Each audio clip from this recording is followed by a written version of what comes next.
तो आप सबको जय यीशु की।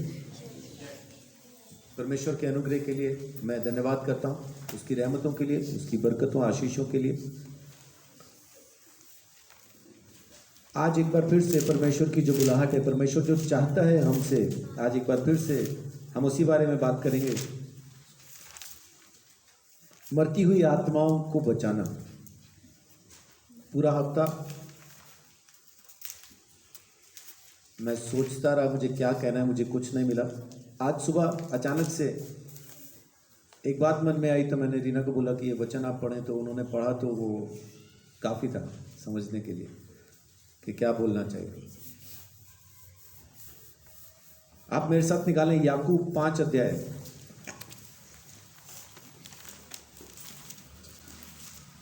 उसकी 19 और 20 आयत। वह तुझे 6 विपत्तियों से छुड़ाएगा। याकूब 5 का 19-20।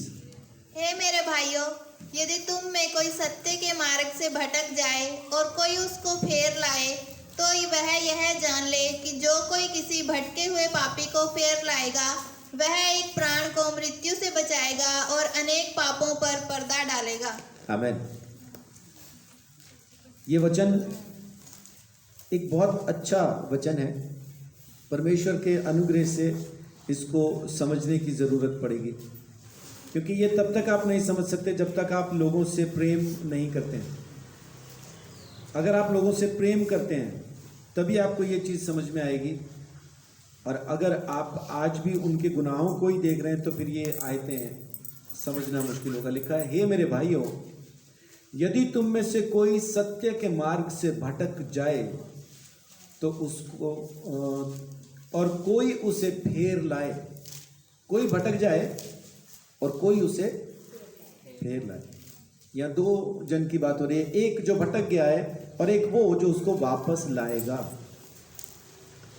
लेकिन आमतौर पे क्या होता है कि अपने संगति के अंदर कोई अपने रास्ते से अगर भटक जाए तो फिर उसके बारे में सब जगह पे यही खबर फैल जाती है, भटक गया, भटक गया, भटक गया।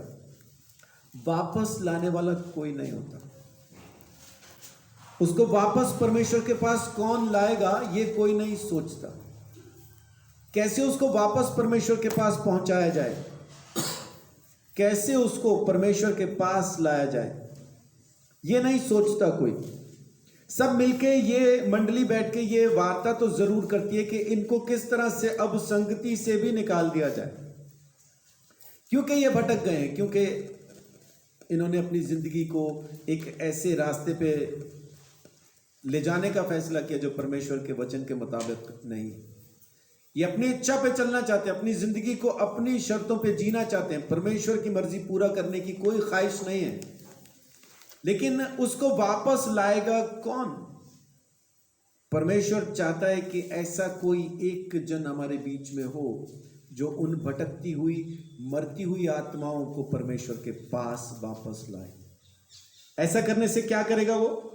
देखिए 20वीं आयत में, तो वह यह जान ले कि जो कोई किसी भटके हुए पापी को फेर लाएगा, वह एक प्राण को मृत्यु से बचाएगा और अनेक पापों पर पर्दा डालेगा। हाँ, अनेक पापों पर वो पर्दा डाल देगा। ऐसा काम वो करेगा। भजन संहिता में, नीति वचन में, मेरे को जहां तक मेरा ख्याल है नीति वचन 11 का 30 में लिखा है,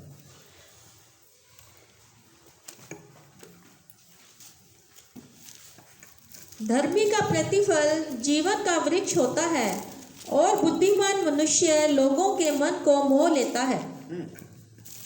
क्या लिखा है कि जीवन का वृक्ष होता है और बुद्धिमान मनुष्य लोगों के मन को मोह लेता है। इंग्लिश की बाइबल यहाँ पे कहती है कि वो आत्माओं को जीत लेता है। आत्माओं को जीत लेता है, बाइबल में लिखा है। इंग्लिश की बाइबल इसको इस तरह से ट्रांसलेट करती है।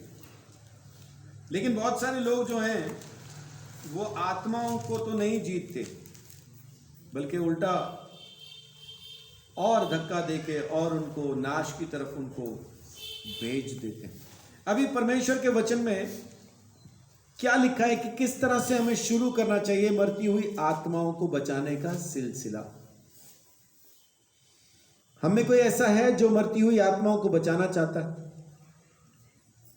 मुझे हाथ खड़ा करके बताएं जो बचाना चाहते हैं परमेश्वर की मर्जी के मुताबिक, मरती हुई आत्माओं को बचाने वाला, है ना? अगर हमारे अंदर है, एक भी है तो काफी है। अपने पास तो हाथ बहुत सारे उठ गए, एक भी होने से काफी है। अब शुरू किस तरह से करना है देखिए। जो परमेश्वर को नहीं जानते,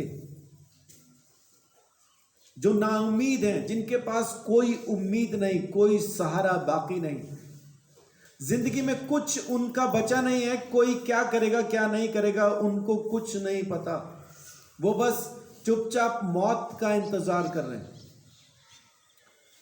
ऐसे बहुत से लोग जमीन के ऊपर हैं जो मौत के इंतजार में हैं, मुंतजिर हैं मौत के, यानी इंतजार कर रहे हैं मौत का कि कब आ जाए, कब मैं मरूं और मेरा जमीन के ऊपर से खात्मा हो जाए। जो यीशु मसीह को नहीं जानते, मरती हुई आत्माएं कौन है? जो प्रभु यीशु मसीह को नहीं जानती, जैसे ही शरीर में से अलग होंगे उसके बाद वो नरक में जाएंगे और वहां से उनको कोई बचा नहीं सकता। तो जमीन के तख्ते से बगैर यीशु मसीह को जाने कोई ना जाए, ये हमारा काम है जमीन के ऊपर। दिखाएंगे कैसे? अपने चाल चलन से, अपनी बातों से यीशु मसीह को हम प्रकट करके दिखाएंगे। मेरा चाल चलन यीशु मसीह के सुसमाचार के मुताबिक नहीं है तो कोई मेरा सुसमाचार सुनेगा भी नहीं। लोग कहेंगे चलना, तेरे जैसे 36 आते और 72 जाते हैं, तेरी कौन सुने? तू पहले खुद को तो बदल ले जाके, है ना? पहले खुद सुधर जा, फिर हमें आके तू लेक्चर देना। लेक्चर देने से कुछ नहीं बदलता है। जिंदगी बदल जाए तो आपके एक शब्द से सामने वाला आपकी बात को मान जाता है। लेक्चर देने वाली जमीन पड़ी है, पूरी दुनिया पड़ी है लेक्चर देने वाली, खुद नहीं सुधरेंगे, दूसरों के लिए लेक्चर। अपनी आंख का लट्ठा उनको दिखता नहीं, दूसरे की आंख का तिनका जमाने को दिखाते हैं।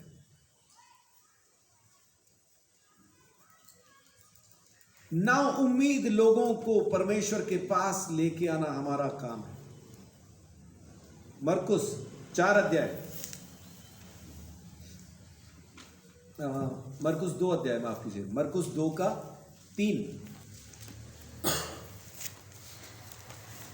और लोग एक लकवे के रोगी को 4 मनुष्यों से उठवाकर उसके पास ले आए। हाँ, एक लकवे के रोगी को 4 लोगों से उठवाकर उसके पास लाए। क्या ये लकवे का रोगी परमेश्वर के पास खुद, प्रभु यीशु मसीह के पास खुद आ सकता था? नहीं आ सकता था।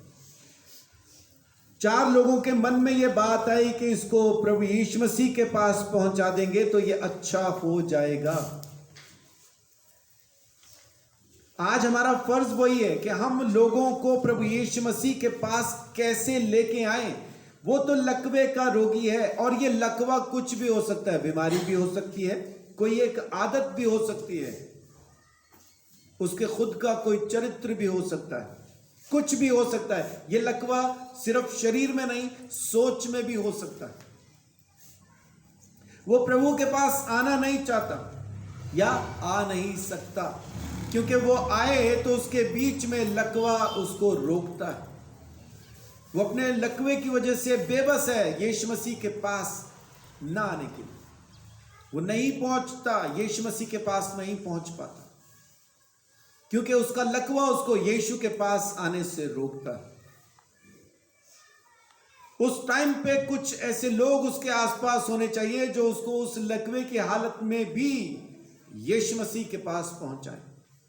लेकिन हमारे पास ऐसे 4 लोग तो हैं जो उसको उठा के और दूर छोड़ाते हैं, कहीं पहुंच ना जाए।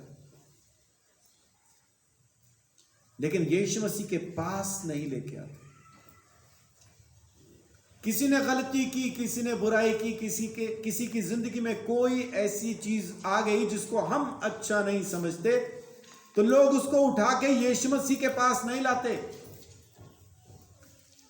बल्कि उसको उठा के यीशु मसीह से दूर ले जाते और ऐसी जगह पे छोड़ के आना चाहते हैं जहां से वो यीशु के पास पहुंच ना पाए। लेकिन पवित्र आत्मा का काम कुछ अलग है, इंसान का काम कुछ अलग है। एक परिवार के अंदर ऐसा ही था, एक शख्स एक बिल्ली से छुटकारा पाना चाहता था, उसको दूर छोड़ के आता, इससे पहले कि वो घर पहुंचता बिल्ली घर पे होती, फिर दूर छोड़ के आता, बिल्ली घर पे होती। एक बार घूम घूम के ऐसा घूम के गया कि ऐसी जगह छोड़ के आऊंगा बिल्ली को पता नहीं चलेगा घर है कहां। बिल्ली को छोड़ा और 1.5-2 घंटे के बाद फोन करके पूछता है क्या बिल्ली घर पहुंच गई। वो पहुंचते हैं, बिल्ली तो पहुंच गई घर पे, तू कहां पे है? कह रहा बिल्ली को भेजो, फिर मैं गुम हो गया।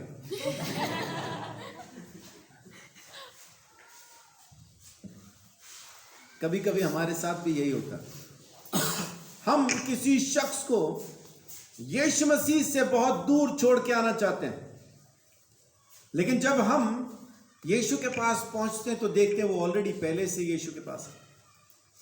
हम उसको फिर खींच के लेके जाते दूर, वो फिर यीशु के पास है, फिर खींच के लेके जाते दूर, वो फिर यीशु के पास है।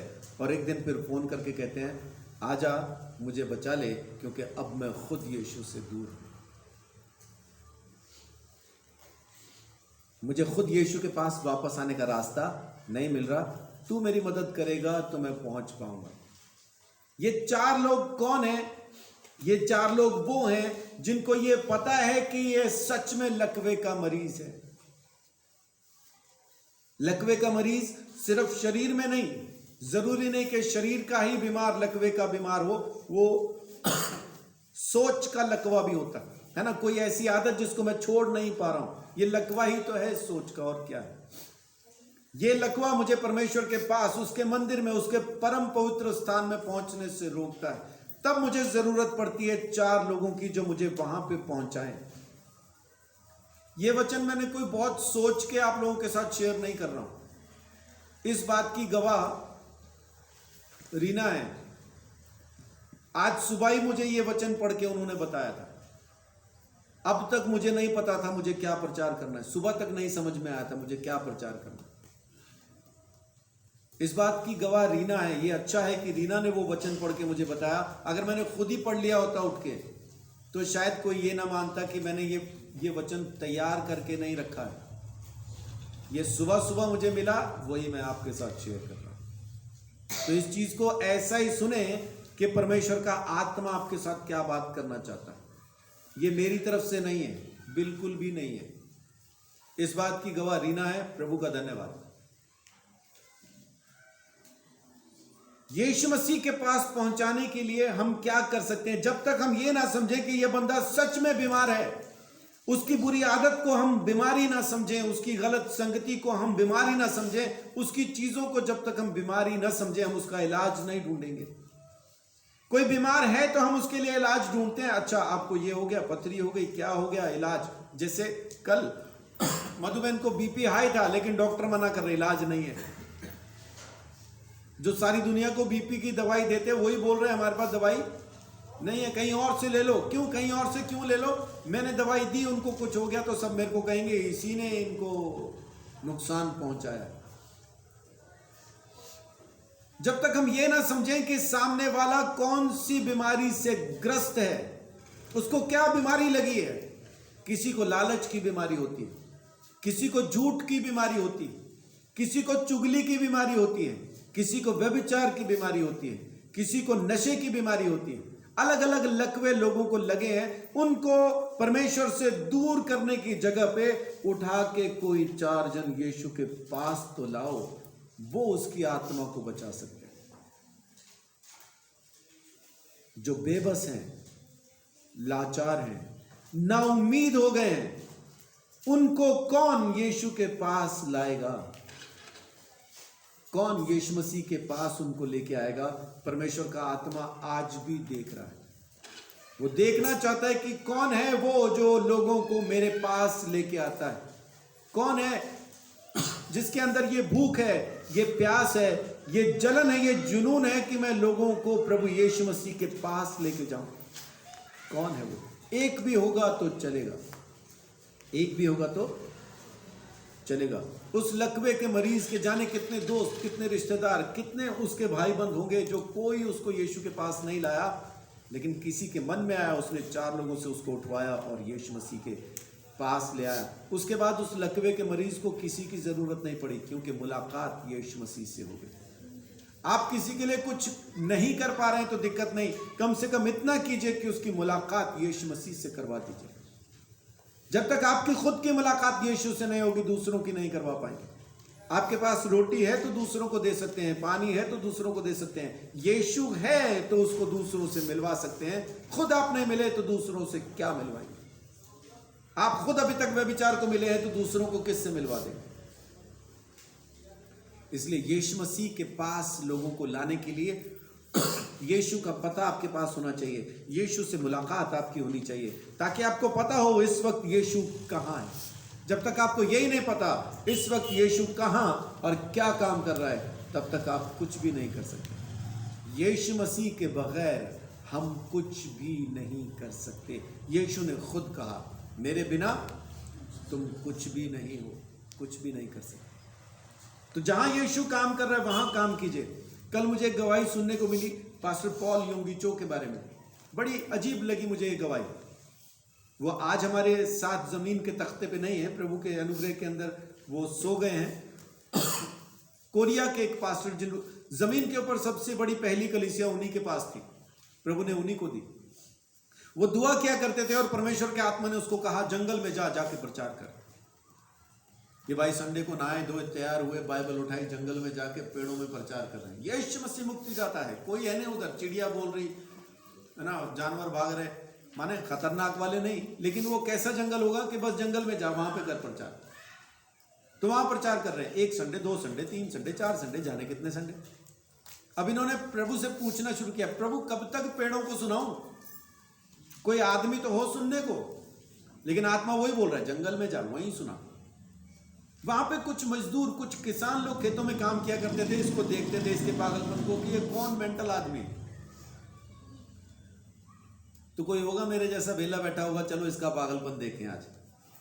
वो आगे बैठ के सुनने लगा तो अच्छा लगा और चमत्कार होने लगे। वहां पे भीड़ इकट्ठी होने लगी, वहां पे मजदूर इकट्ठा हो गए, जंगल में लोग सुनने लगे। लेकिन इसको तसल्ली नहीं आई। बोल रहा, प्रभु ये कोई 20, 50, 100 लोगों के लिए थोड़ी मैंने तेरे सामने प्रार्थना की, मुझे तो लोग चाहिए, भीड़ चाहिए। परमेश्वर कहता टेंशन ना ले, वो भी दूंगा, तू इनको करता रहे। और वो प्रचार करता रहा और उसके बाद जमीन के ऊपर सबसे बड़ा चर्च पहली बार पास्टर पॉल योंगिचो का ही था। हम में से कौन है जो जंगल में जाके प्रचार करे? हम तो लोगों में जाके नहीं करते, उसके बहाने बताना शुरू कर देते हैं, ठंड होगी, गर्मी होगी, बारिश होगी, कोई था नहीं, कोई मैं अकेला था, मैं कैसे जाऊं, मैं पैदल हूं, मैं जहाज पे था, वहां उतारूं कहाँ, हेलीपैड नहीं मिला। हमारे पास बहुत सारे बहाने हैं सुसमाचार ना सुनाने के। पास्टर पॉल योंगिचो ने कोई बहाना नहीं किया, जंगल में जाके प्रचार किया। ये कल मैंने गवाही सुनी, अभी तक मैंने खुद पढ़ा नहीं इसको, लेकिन कल सुना मैंने, एक पास्टर ने ये गवाही बताई।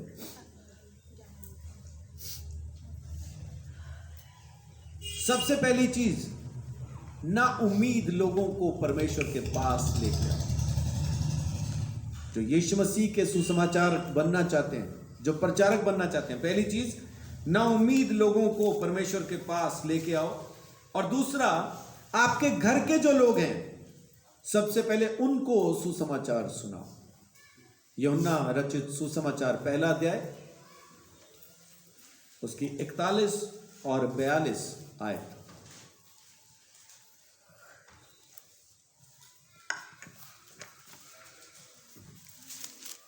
उसने पहले अपने सगे भाई शिमोन से मिलकर उससे कहा, हमको क्रिस्त अर्थात मसीह मिल गया।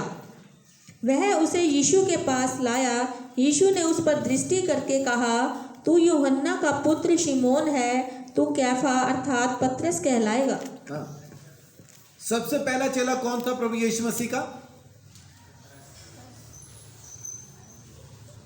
कौन था? अंद्रयास। सबसे पहला चेला कौन है यीशु मसीह का? अंद्रयास। अंद्रयास कौन है?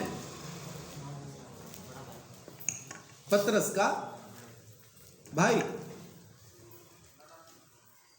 पतरस का भाई है अंद्रयास। जैसे ही अंद्रयास को पता चला यीशु ही वो मसीहा है जिसका हम इंतजार कर रहे हैं, सबसे पहले अपने भाई के पास गया। सबसे पहले पतरस को लेके यीशु मसीह के पास आया। और हम अपने चर्च, अपने घर के बारे में क्या कहते हैं? नहीं जी, वो नहीं आएगा। हम क्या कहते हैं? वो नहीं आएगा, वो तो मुझे ही आने देते, बड़ी बात है पास्टर जी, हम बात करेंगे तो मेरा भी आना बंद हो जाएगा। वो नहीं आएगा। सबसे पहली चीज, अपने घर को यीशु मसीह के पास लेके आए। मेरी बड़ी बहन जिसकी शादी पंडितों में हुई, और मैंने एक दिन उसको पूछा तूने अपने बच्चों को बताया यीशु मसीह के बारे में? तो मेरी बहन ने कहा अगर यीशु ने मुझे अपने साथ ही रखना था तो हिंदुओं में शादी क्यों करवाई? मैं तूने पूछ के कि यीशु मसीह से। बड़े आराम से इल्जाम लगाते हम यीशु मसीह पे। फिर मैंने अपनी बहन को पूछा, सगी बहन की बात कर रहा हूं, मेरी अपनी सगी बहन को फिर मैंने पूछा क्या तू सच में अपने बच्चों से प्रेम करती है? बोल रहे हाँ करती हूं। तेरे को इस चीज में क्यों शक है? मैंने बोला क्योंकि तू अपने बच्चों को बड़े आराम से, बड़ी तसल्ली से आग में, नरक की आग में जाते हुए देख रही है और तू खुश है, तो कैसे कह दूं कि तू अपने बच्चों से प्रेम करती है? आपके परिवार में से जो नहीं आया यहां पे, क्या आप उससे प्रेम करते हैं? अगर कहते हैं कि हां तो झूठ बोल रहे हैं, क्योंकि आप उसको आग में जाते हुए बड़े आराम से देख रहे हैं।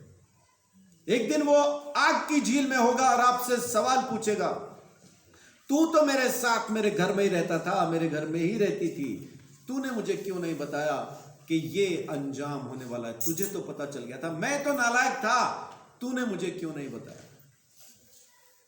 हम बड़े आराम से इस चीज को ये कह के बच जाना चाहते हैं जी, वो सुनते नहीं। इसका मतलब आपको उनसे कोई खास प्रेम नहीं है। बचता हो तो बचे, नहीं तो आग में जाए हमारी बला से। फिर आप कैसे कह सकते हैं कि हम उससे प्रेम करते हैं? कैसे कह सकते हैं? सबसे पहला सुसमाचार अपने घर में सुनाइए, वो सुने वो ना सुने, उनको अच्छे से इस हालत के बारे में, जो हालात होने वाले हैं, उसके बाद हमारे शरीर छोड़ने के बाद क्या होगा, आत्मा जाएगा कहां। मैं और गुड्डू प्रिंसिपल मैम के पास थे तो उन्होंने ये सवाल पूछा। प्रिंसिपल मैम कौन? जो 4 पीढ़ियों से प्रभु में हैं और बाइबल जानते हैं, बाइबल को पढ़ते हैं, बाइबल के वचन को, उसके अर्थ को समझते हैं। उनको भी ये नहीं पता था कि मरने के बाद आत्मा कहां जाता है। उन्होंने सवाल पूछा मुझसे, हम लोग बैठ के जवाब दे के आए। मुझसे पहले एक बहुत ब्रिलियंट पास्टर जी वहां पे गए थे, BTH किएले पास्टर उधर गए थे, और वो क्या बता के आए कि मरे हुओं की आत्मा कहां पे होती है? जो मर जाए, जिस कब्र में उसको रखा जाता है, उसी कब्र में उसकी आत्मा होती है।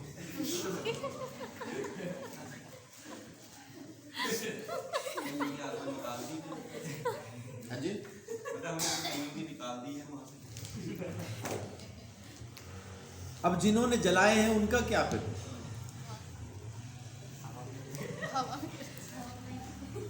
एक ही जगह पे जाने कितने जला दिए जाते हैं? तो दे आत्मा पे आत्मा, दे आत्मा पे आत्मा। वहां तो पापड़ की तरह तय लगा रखी होगी। बताया उनको, मैम ऐसा नहीं है, यीशु मसीह भी अधोलोक में उतरा था, तो हर एक मरने वाला अधोलोक में ही जाता है। वहां पे 3 पोर्शन है, वो अलग चीज है, चलो वो सब्जेक्ट ही अलग है। पादरियों को भी नहीं पता, ये कमाल की चीज थी। यानी उसको भी नहीं पता जो दूसरों को शिक्षा देना चाहता है कि आत्मा को यीशु मसीह ने बचा लिया, उसको खुद नहीं पता मरने के बाद आत्मा कहां गया, तो बचा क्या लिया। ये तो वही संतों वाली, फकीरों वाली बातचीत है जो मैं पहले सुना करता था। बच्चा किसने देखा है, वहां पहुंचेंगे तो पता चलेगा। ये तो वही बात है, फिर वहां पहुंचेंगे तो पता चलेगा। यहां पता होना चाहिए आपको। नाश होती हुई आत्मा, अगर आप अपने परिवार में मरने वाले लोगों को बचा नहीं सकते तो मोहल्ले वालों को कैसे बचाएंगे? आपको तो मोहल्ले वालों से पहले ही मोहब्बत नहीं है, क्योंकि आपकी नाली में कूड़ा वही करते हैं।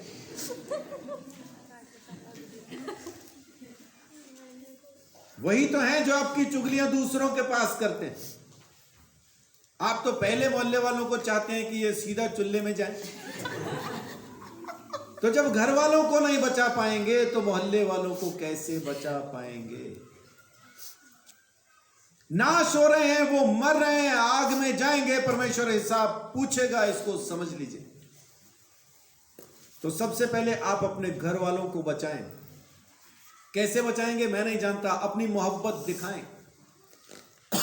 बेटियां अपने बाप के हाथ से शराब की बोतल छीन के दीवार पे पटक के तोड़ दिया करती हैं। जब डॉक्टर कहता है ना एक पैग पी के मर जाएगा, तो अपने बाप को मरने नहीं देना चाहती, बचाना चाहती हैं, उसके हाथ से छीन छीन के शराब फेंक दिया करती हैं। मार खाती हैं, गालियां खाती हैं, लेकिन पीने नहीं देती।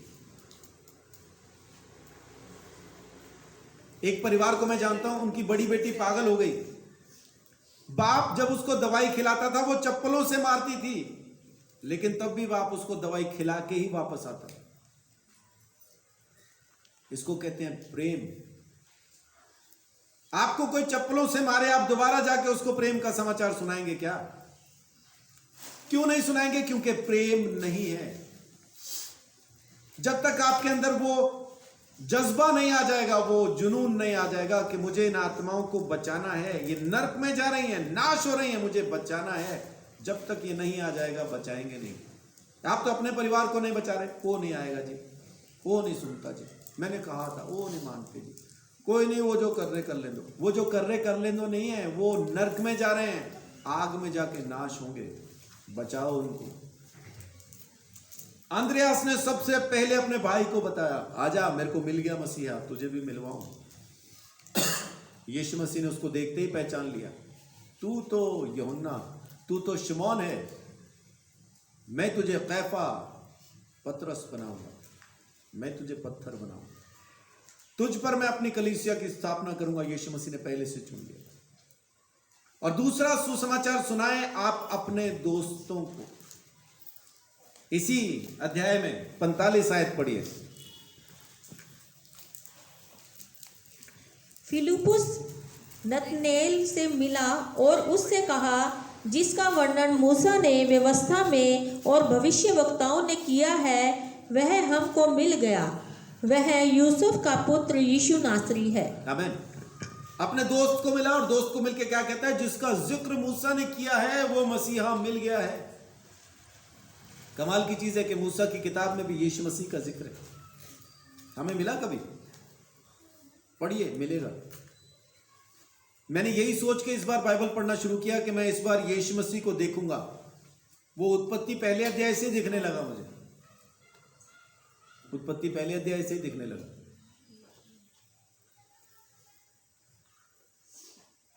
यीशु मसीह का जिक्र उसने अपने दोस्त के साथ किया। फिलिप्पुस जैसे नतनेल को मिला, जिक्र किया कि वो मसीहा मिल गया है। हम दोस्तों के साथ क्या जिक्र करते हैं?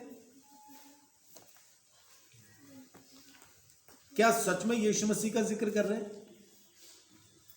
या यीशु मसीह के सिवाय बाकी सब बातों का जिक्र कर रहे हैं? हमें शर्म आती है अपने दोस्तों को यह बताते हुए कि मैं यीशु मसीह को मानता हूं। शर्माते हैं। लोग क्या कहेंगे ऐसा सोचते हैं। लोग तो कहेंगे आप कुछ करो या कुछ ना करो, लोग तो कहेंगे। कुछ तो लोगों का काम है कहना।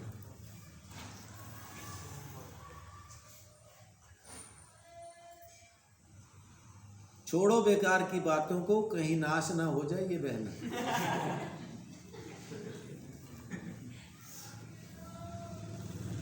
तो बचाएं आत्माओं को, बचाएं। पार्टी कब देगा? नया खरीद लिया है, अब तक पार्टी नहीं, मुंह नहीं मिठा कराया। ये सब बातें चलती रहेंगी, जिंदगी खत्म नहीं होगी। लेकिन यीशु मसीह का जिक्र जरूरी है दोस्तों के साथ। हर उस शख्स के साथ जो आपके आसपास आए, यीशु मसीह के बारे में जान जाए। कम से कम ये तो जान जाए कि आप यीशु को जानते हैं और आपका विश्वास क्या है। अपने दोस्तों को बचाएं, रिश्तेदारों को बचाएं, दोस्तों को बचाएं।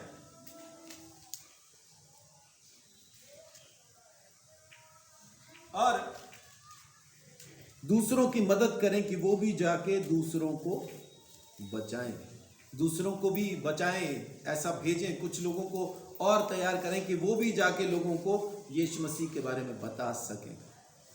प्रेरितों के काम 11 अध्याय उसकी 25-26। तब वह शाऊल को ढूंढने के लिए तरसुस को चला गया। जब वह उससे मिला तो उसे अन्तियोकिया लाया, और ऐसा हुआ कि वे 1 वर्ष तक कलीसिया के साथ मिलते और बहुत लोगों को उपदेश देते रहे। और चेले सबसे पहले अंताकिया ही में मसीही कहलाए। आमीन। चेलों ने अपने आप को क्रिश्चियन नहीं कहा, मसीही नहीं कहा, ईसाई नहीं कहा। चेलों ने खुद को नहीं कहा कि मैं क्रिश्चियन हूं। लोगों ने देखा, क्रिश्चियन का मतलब क्या है? यीशु मसीह के जैसा। लोगों ने देखा, लोगों ने पहचाना और लोगों ने कहा ये तो यीशु मसीह के जैसे ही हैं, ये तो यीशु के जैसे। यीशु के जैसा मतलब क्रिश्चियन। हम खुद कहते हैं मैं ईसाई हूं, सामने वाला मानता नहीं, सामने वाला मानता नहीं। क्यों? क्योंकि उसको हम में यीशु दिखता नहीं। उसके पास सवाल है, बहुत सारी बातें। जब तक मुझ में यीशु दिखाई नहीं देगा, सामने वाले को मैं ईसाई, यीशु के जैसा, मसीही, क्रिश्चियन दिखाई नहीं दूंगा। क्रिश्चियन कोई धर्म नहीं है। यीशु मसीह की छवि आप में दिखने लगे, उसी को क्रिश्चियनिटी कहते हैं। मसीहत उसी को कहते हैं कि मसीह आप में दिखने लगे। ईसाईयत उसी को कहते हैं कि ईसा आप में दिखने लगे, उसी को कहते हैं क्रिश्चियन हो जाना। जब तक आपके अंदर वो दिखाई ना दे तब तक नहीं होगा। अगर आपने खुद वो चीज नहीं की है, दूसरों को कैसे भेज देंगे कि जाओ तुम भी जाके करो? आप करेंगे तभी दूसरों को भेज पाएंगे। मरती हुई आत्माओं को बचाने का एक प्रण कर लीजिए, एक ऐसा निश्चय कर लीजिए कि मुझे जो कोई मेरे आसपास आए, प्रभु मुझे उन मरती हुई रूहों को बचाना है। उसके लिए मेहनत कीजिए। उसके लिए मेहनत न कीजिए जो आज आपके साथ है, कल कभी भी आपको छोड़ के जा सकता है या जा सकती है। मेहनत करना तो यीशु मसीह के लिए कीजिए। कैसे मैं यीशु को पालूं, कैसे मैं मरती हुई आत्माओं को बचा लूं, उसके लिए मेहनत कीजिए। कितना प्रार्थना आप करते हैं मरती हुई आत्माओं को बचाने के लिए? कितना समय बिताते हैं आप यीशु मसीह के साथ यह जानने के लिए कि प्रभु आज मुझे क्या करना है? कितना टाइम बैठते आप उसके पास ये पूछने के लिए, प्रभु बोलूं तो बोलूं क्या, कहूं तो कहूं क्या? जब तक लगातार आप पूछते नहीं रहेंगे, वो बात नहीं करेगा। आपको लगातार उससे बात करने की जरूरत है। जो चीज आप चाहते हैं कि आपके अंदर आए, परमेश्वर की आत्मा का सामर्थ आपको भर दे, तो उसके लिए मेहनत भी कीजिए। मेहनत कीजिए यीशु मसीह के जैसा बन जाने की। आज पास्टर जी हमारे बीच में है अपने परिवार के साथ। वो देखिए अपना समय निकाल के खाली हमारी कलीसिया को अटेंड करने के लिए आए हैं। तो अभी उनका ख्याल मुझे क्यों आ गया? क्योंकि बहुत सारे एक्टर्स की मिमिक्री कर लेते हैं। जब वो सनी देओल के जैसा बोलते हैं तो सुनाई देता है कि सनी देओल ही बोल रहा है। तो जब आप भी बात करें, जब आप घूमे फिरें, जब आप लोगों से मिलें, तो लोगों को लगना चाहिए कि यीशु मसीह ही मुझसे बात कर रहा है। अगर आज तक आपको किसी ने नहीं कहा कि जब भी मैं आपसे बात करूं तो यह लगता है कि मैं यीशु से बात कर रहा हूं, तो दिक्कत नहीं, परेशान नहीं होना। वो समय दूर नहीं जब लोग कहेंगे आपको देख के, आपसे मिल के, आपसे बात करके कि आपसे बात करके मुझे लगता है कि मैंने यीशु मसीह से बात की। आमीन। मुंह में दही ना जमाओ, आमीन कहो ऐसे टाइम।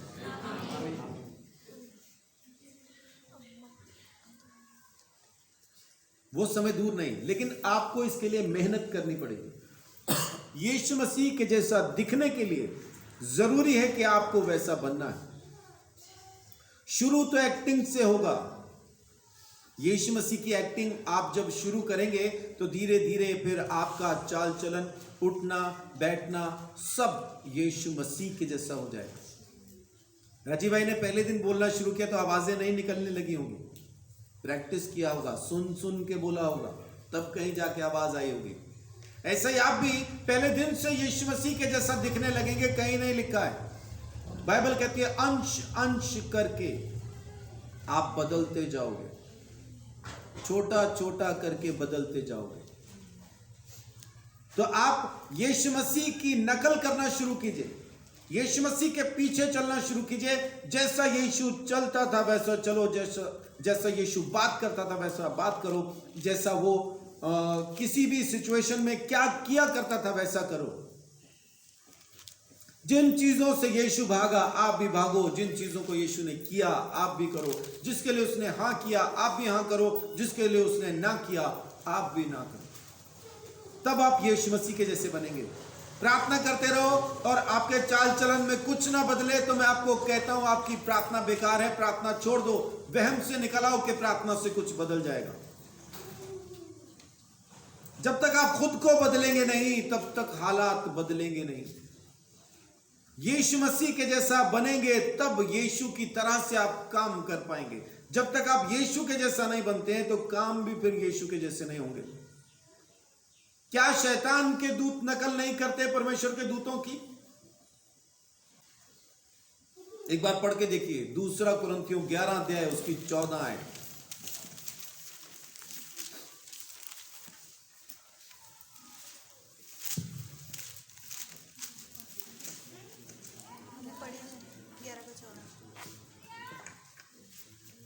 यह कुछ अचंभे की बात नहीं, क्योंकि शैतान आप भी ज्योतिमय स्वर्गदूत का रूप धारण करता है।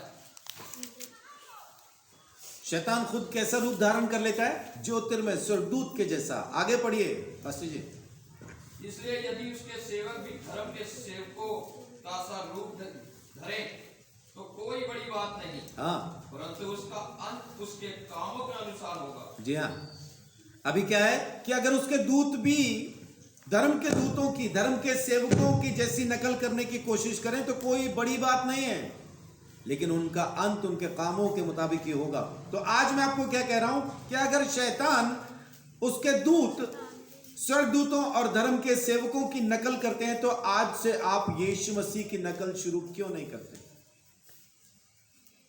अगर आपको ईमानदारी से परमेश्वर के दूत बनना है, उसके धर्म के सेवक बनना है तो यीशु मसीह की नकल कीजिए।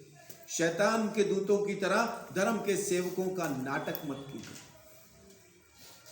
क्योंकि आखिर में वो फिर शैतान के दूत ही पाए जाएंगे, परमेश्वर के दूत नहीं कहलाएंगे, धर्म के सेवक नहीं कहलाएंगे। धर्म के सेवक के नकली नाटक करने वाले धोखेबाज ड्रामेबाज कहलाएंगे।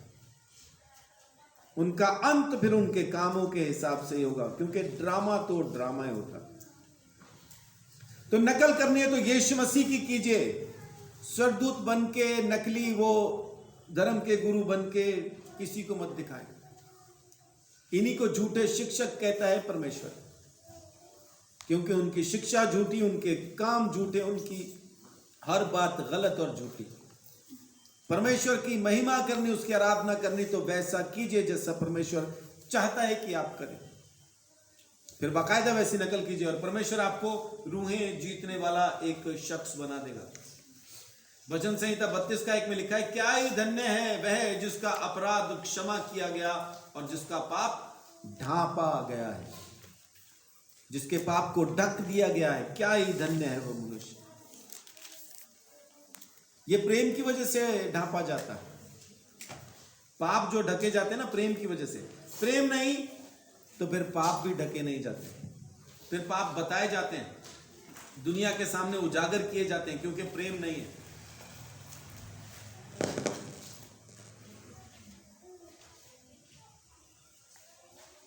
नीति वचन 11:30 में जैसे हम पढ़ चुके, वहां पे लिखा है कि धर्मी का प्रतिफल जीवन का वृक्ष होता है।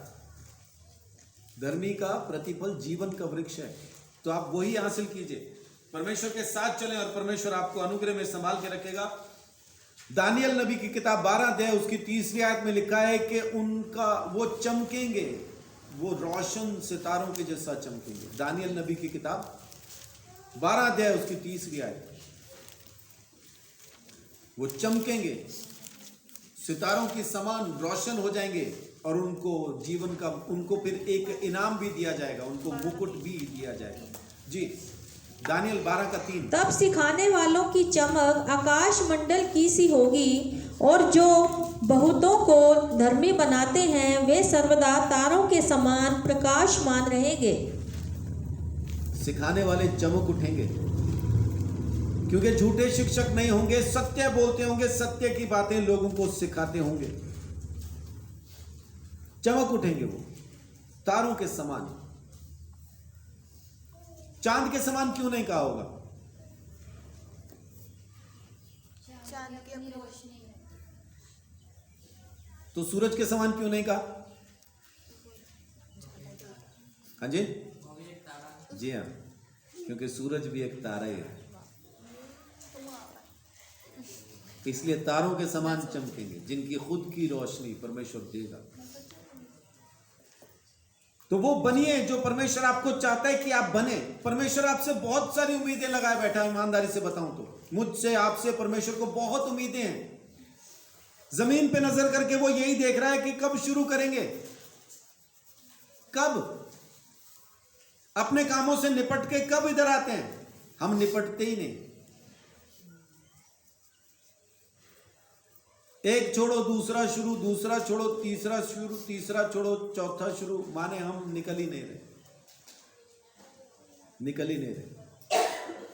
परमेश्वर हमसे उम्मीदें लगा के बैठा है कि जमीन पे ये मेरा नाम ऊंचा करेंगे और मैं इनके द्वारा जमीन पर अपनी महिमा प्रकट करूंगा, जैसा मूसा के द्वारा की, जैसा एलिया के द्वारा की, जैसा प्रभु यीशु मसीह के द्वारा की। आमीन। वैसे इनके द्वारा भी करना चाहता हूं, लेकिन हम तो बिजी हैं बहुत सारी और चीजों में। परमेश्वर को महिमा देने का हमारे पास टाइम नहीं। निकल आइए, परमेश्वर आपको अनुग्रह में संभाल के रखना चाहता है, और जिसको सीखना हो यीशु मसीह के पास आओ, वो आपको सिखाएगा। मरकुस 4 अध्याय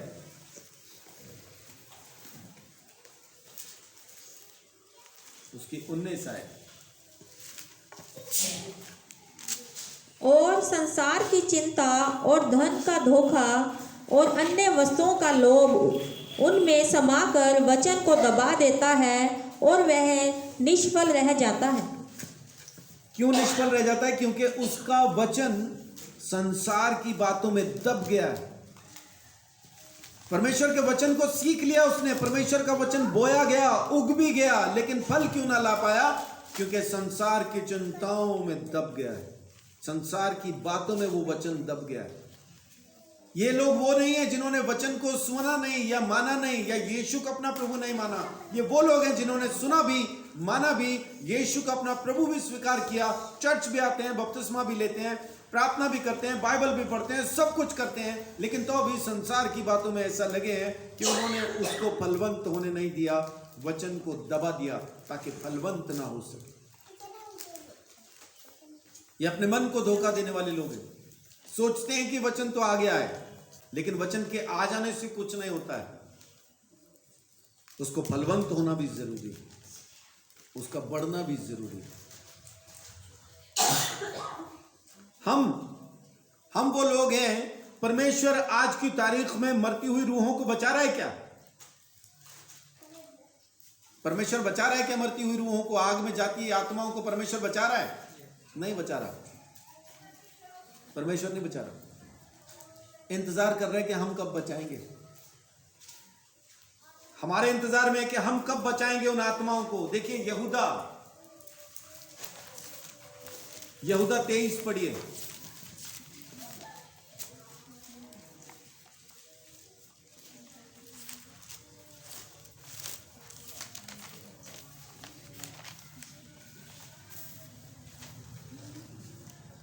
और बहुतों को आग में से झपट कर निकालो, और बहुतों क्या लिखा पर है? बहुतों को आग में से झपट कर निकालो। परमेश्वर निकाल लेगा, ऐसा लिखा होगा।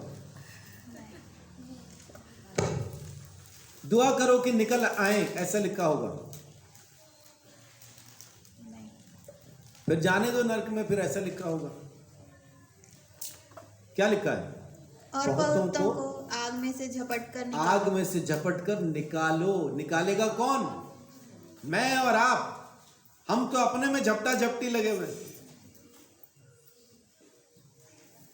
हम तो संसार में झपट रहे, जो मिल जाए खाओ, जो मिल जाए पियो, जैसा हो जियो, है ना। संसार में चल रही झपटा झपटी। परमेश्वर क्या चाहता है हमसे कि हम उन आत्माओं को जो आग में जा रही हैं झपट के आग में से निकालें। क्या आज की तारीख में परमेश्वर लोगों को बचा रहा है या इंतजार कर रहा है कि हम कब बचाएंगे? क्या हो रहा है? परमेश्वर बचा रहा है या हमारे इंतजार में है कि हम कब बचाएंगे? बचाने के लिए किसको भेजा आज की तारीख में? उसने मुझे और आपको। हम जाके लोगों को उस आग में से बचाएंगे, हम जाके लोगों को उस आग में से निकालेंगे। लेकिन हम तो अपने में उलझे हुए, अपने में ही लगे हुए। अपना ही कारोबार खत्म हो जाए हमारे लिए उतना काफी है ना। क्या लिखा है वहां पे? उन पर और बहुतों को आग में से झपट कर निकालो और बहुतों पर भय के साथ दया करो। हाँ, पर उस वस्त्र से भी घृणा करो जो शरीर के द्वारा कलंकित हो गया है। आमीन। करना क्या है?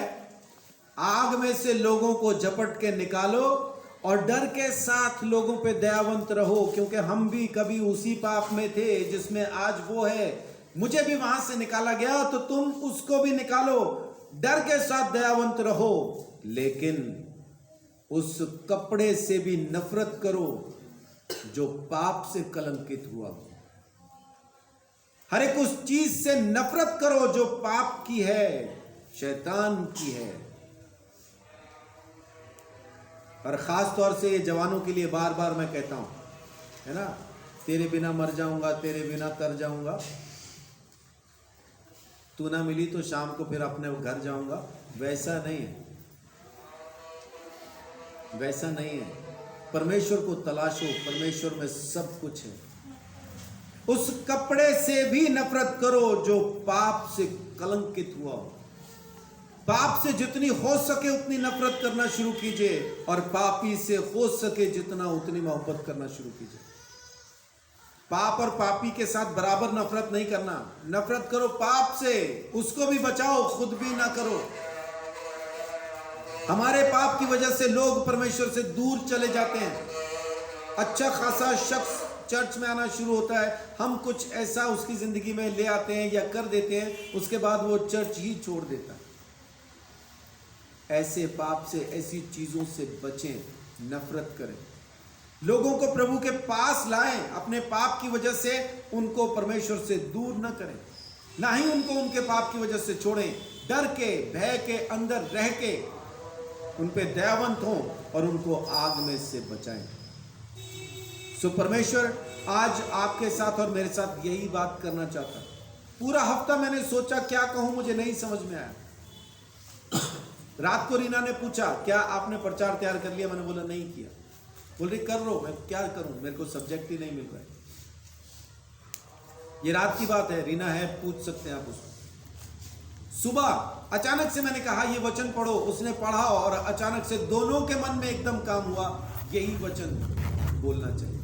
वही मैंने बोला और ये तकरीबन 8:30 के आसपास मुझे ये वचन मिला है जो मैं आपके साथ शेयर कर रहा हूँ। पहले से मैंने इसकी तैयारी नहीं की है, जो मिला सुबह उसको तैयार करके अब मैं आपके साथ बात कर रहा हूँ। तो इसका मतलब है कि परमेश्वर यही चाहता है कि हम करें, नाश होती हुई आत्माओं को बचाएं, ताकि परमेश्वर के राज्य के अंदर हम उनको ले जा सकें। और इसके लिए जरूरी है कि हम हर एक तरह के पाप से नफरत करें, नफरत करें, क्योंकि हमारी गलतियों की वजह से, हमारे पाप की वजह से लोग परमेश्वर से दूर हो जाते हैं। वो जो आग में जाके मरेगा मेरी गलती की वजह से, उसका हिसाब कोई और नहीं देगा, मुझे ही देना पड़ेगा। और परमेश्वर के सामने मैं हिसाब देने के लायक नहीं हूं। इसलिए पाप से नफरत करें, पापी से प्रेम करें, यीशु मसीह को ढूंढें, शिद्दत से ढूंढें और जब तक मिल ना जाए ढूंढते ही रहें। प्रभु आप सबको बहुत आशीष, बड़ी बरकत दे। जय यीशु।